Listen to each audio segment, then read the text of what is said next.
Assalamualaikum warahmatullahi wabarakatuh. Halo semuanya, pada video kali ini kelompok kami akan mempresentasikan tentang model yang telah kami modifikasi. Selamat menonton. Baik, sebelumnya perkenalkan, nama saya Muhammad Fakih Dwinanda. Di sini saya akan mendemokan bagaimana Ubuntu Server atau Moodle sudah terinstall di dalam Ubuntu Server kami. Pertama-tama perlu diketahui IP address dari Ubuntu servernya. Nah, dari perintah ifconfig ini dapat diketahui bahwa IP address dari Ubuntu server ini adalah 192.168.1.12. Di sini bisa kita copy, lalu kita paste ke browser. Di sini kami menggunakan Chrome, lalu ketik /Moodle. Nah, saat pertama kali dibuka, beginilah tampilan Moodle yang sudah kami buat. Itu di class. Nah, untuk memastikan bahwa Moodle ini benar-benar berjalan dari Ubuntu server kami, dapat diperiksa dengan perintah sudo system control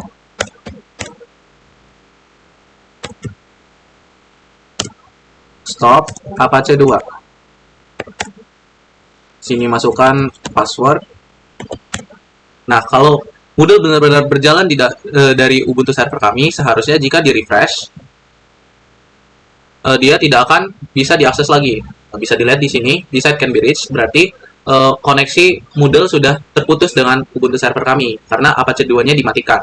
Nah, untuk bisa mengaksesnya lagi, diperlukan perintah sudo system control restart Apache 2. Nah, setelah ini Moodle bisa berjalan kembali. Nah, di dalam Moodle ini terdapat beberapa laman seperti beranda, dashboard, kursusku, administrasi situs, yang dimana ini akan dijelaskan oleh teman saya.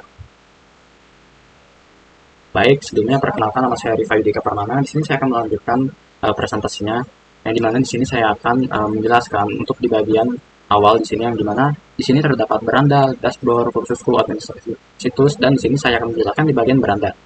Yang kemudian bagian beranda di sini itu terdapat pengumuman situs, yaitu ada topik, kursusku, kategori kursus, dan ada kursus, yang dimana di sini saya akan menjelaskan di bagian topik, yang dimana di sini saya akan mencontohkan untuk menambahkan topik. Di sini ketika kita menambahkan topik baru, kita bisa mengisi subjek itu sebagai judul. Nah, kemudian di sini ada pesan, yang dimana adalah deskripsinya. Di sini saya sudah dan di sini juga bisa menambahkan seperti emoji, foto, video, dan lain-lain. Di sini saya akan mencontohkan untuk menambahkan berkas.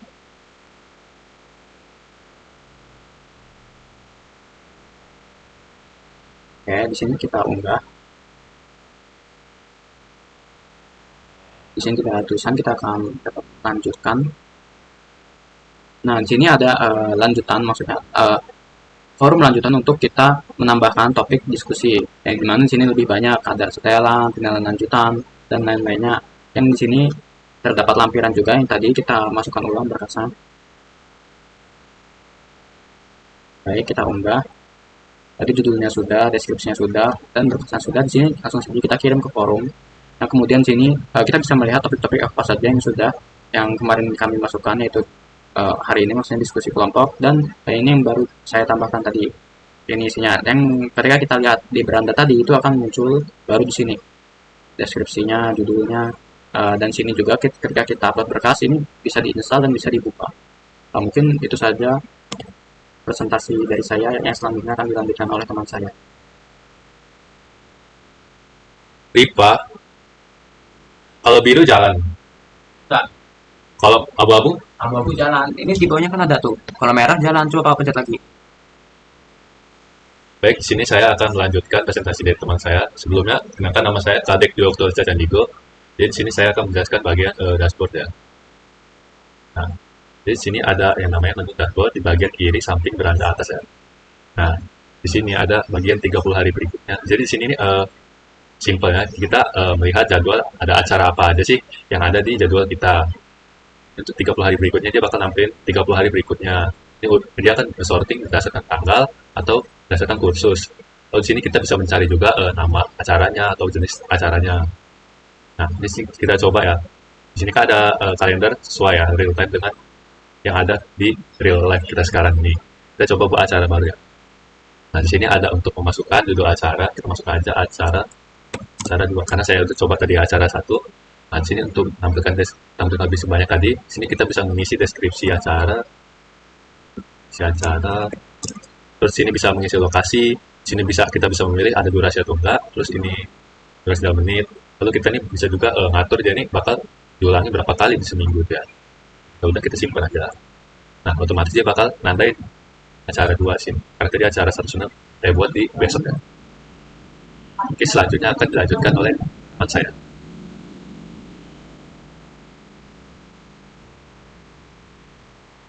Izin memperkenalkan diri, nama saya Edward Fadila dengan PM 215006114. Nah, di sini saya akan menjelaskan tentang halaman kursusku.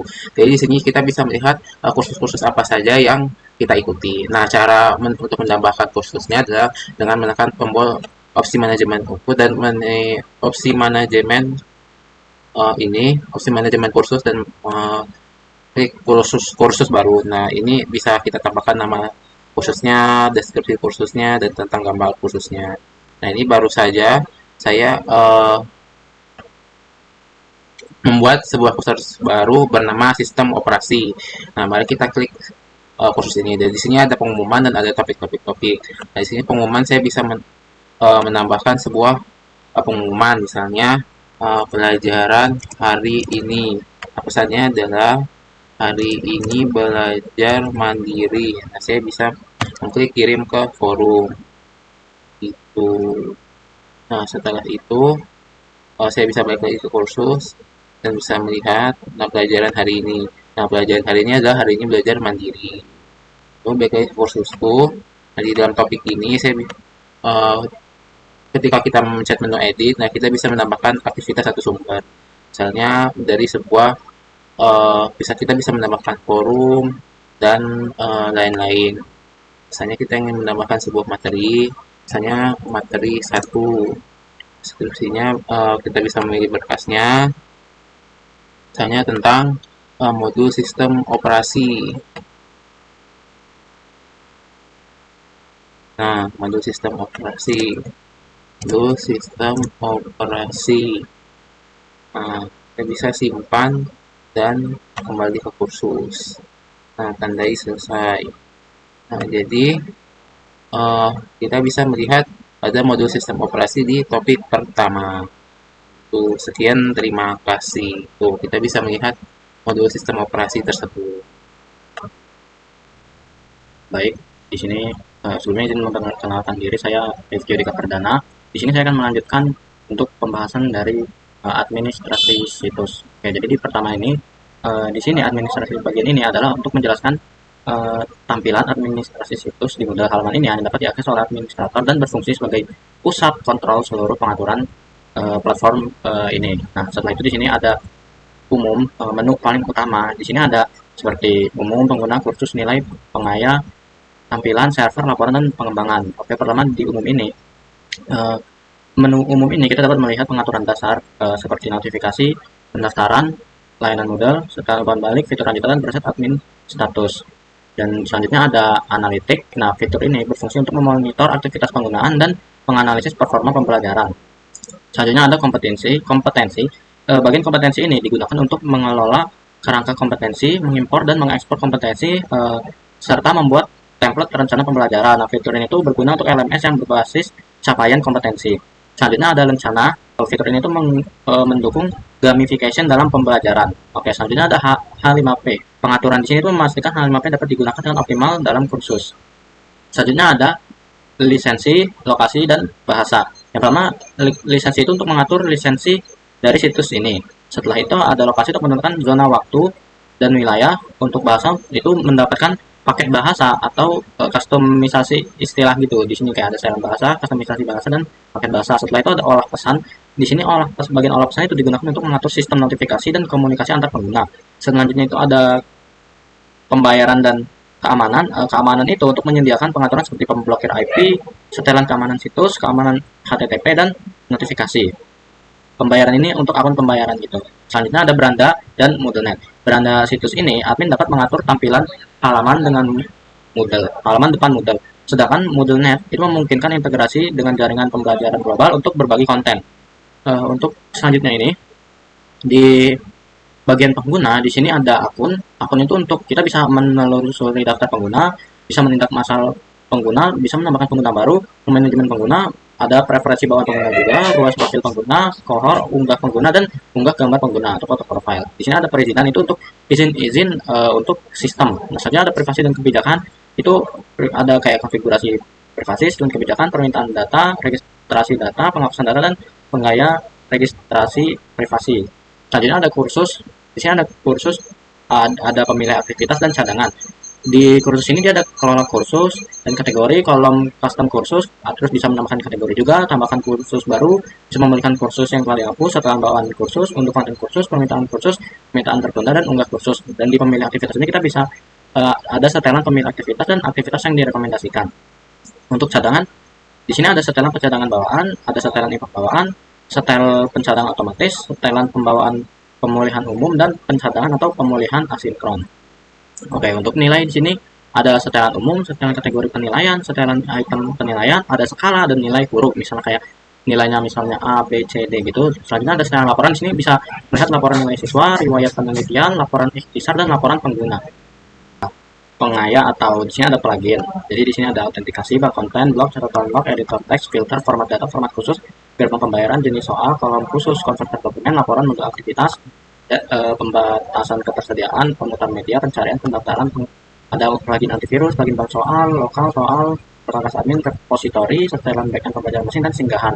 Lalu selanjutnya ada tampilan untuk mengedit tampilan dari situs ini, misalnya ada logo, warna kartu khusus, kalender, blog, dan lain-lain. Dan di sini juga ada tema. Di sini misalnya kita bisa edit tema di bus ini untuk misalnya CSS dan segala macam. Lalu selanjutnya di sini ada server. Untuk edit server bisa ada server tugas, surel, dan layanan web. Selanjutnya ada laporan. Laporan ini kita bisa ada komentar, catatan, dan lainnya. Bisa juga ada pembuat laporan kayak laporan khusus, dalam laporan khusus. Dan di sini ada pengembangan ini untuk pengembangan situs dari Moodle tersebut. Mungkin segitu saja dari saya. Selanjutnya akan dilanjutkan oleh teman saya. Baik, izin melanjutkan. Sebelumnya perkenalkan, nama saya Kanaya Treningga Pratama dengan NPM 2415061059. Di sini saya akan melanjutkan pada bagian profil dari Moodle ini. Dimana di bagian ini terdapat sebuah nama dari kelompok Dolce. Dimana ini merupakan nama sebuah grup belajar tempat sebuah akun berada. Dimana kemudian terdapat detail pengguna.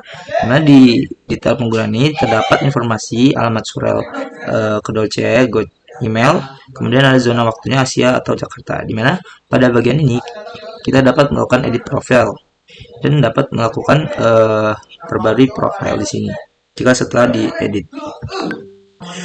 Selanjutnya terdapat bagian privasi dan kebijakan, dimana pada privasi dan kebijakan ini terdapat link yang akan menuju ringkasan retensi data. Selanjutnya ada detail kursus, dimana pada bagian ini terdapat profil kursus, sistem operasi, dan kursus.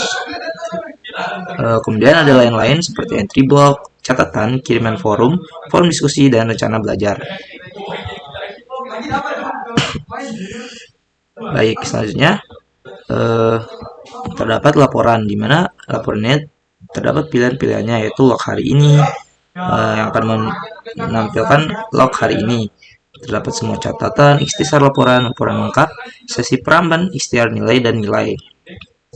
Dan kemudian terdapat aktivitas log masuk, di mana ini merupakan informasi akses dari akun ini. Baik, di sini juga terdapat pesan, di mana pesan ini dapat menuliskan pesan dalam ruang grup kelompok Dolce. Oke, di sini juga ada terdapat reset ke halaman bawaan. Ini digunakan untuk mereset kembali, mengatur ulang bagian profil ini. Mungkin itu saja dari saya. Kurang lebihnya saya minta maaf. Saya akan kembalikan ke moderator. Baik, sekian presentasi dari kami akhiri. Wassalamualaikum